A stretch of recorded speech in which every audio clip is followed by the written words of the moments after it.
Hello hello hello, আমাকে কি শোনা যাচ্ছে? আসেন আজকে একটু ভিন্নধর্মী কথা বলি।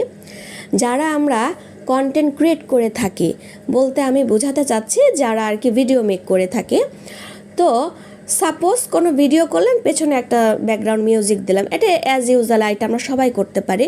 কিন্তু যারা আর কি অভিনয় করি, কোনো অ্যাক্ট্রেসের মধ্যে ঢুকতে চাচ্ছি, ঠিক আছে, তো এটা আসলে অনেক প্যারাময় একটা কাজ। তো এটা আমি 3-4টা এরকম ভিডিও মেক করে নিজে রিয়েলাইজ করতে পারলাম। তখন চিন্তা করলাম যে যারা মিডিয়াতে কাজ করে তাদের আসলে অনেক কষ্ট হয় আর কি।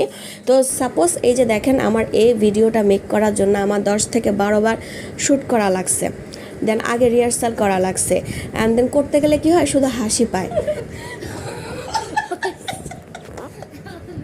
যে কি করতেছি এগুলা, ঠিক আছে। তো তখন আমি নিজে নিজে এটা বুঝতে পারলাম। তো এসব করার জন্য দেখা গেছে যে আমাকে হেল্প করে থাকে যে আমার বোনের বাচ্চা কাচ্চা আছে, আর আমার নিজস্ব রিং লাইট আছে, স্ট্যান্ড আছে, এগুলার হেল্প নিয়ে আমি করে থাকি আর কি। তো জিনিসটা অনেক সুন্দর কিন্তু প্যারাময়। যখন আপনি একটা ফাইনাল আউটপুট পাবেন তখনই আপনার কাছে জিনিসটা অনেক ভালো লাগে। আর সব কাজ করাই তো মানুষের ভালো লাগা থেকে করে।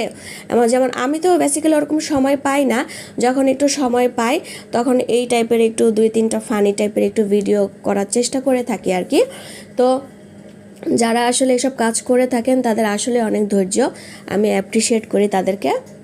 এই তো, তাহলে সবাই ভালো থাকেন, সুস্থ থাকেন, আল্লাহ হাফেজ।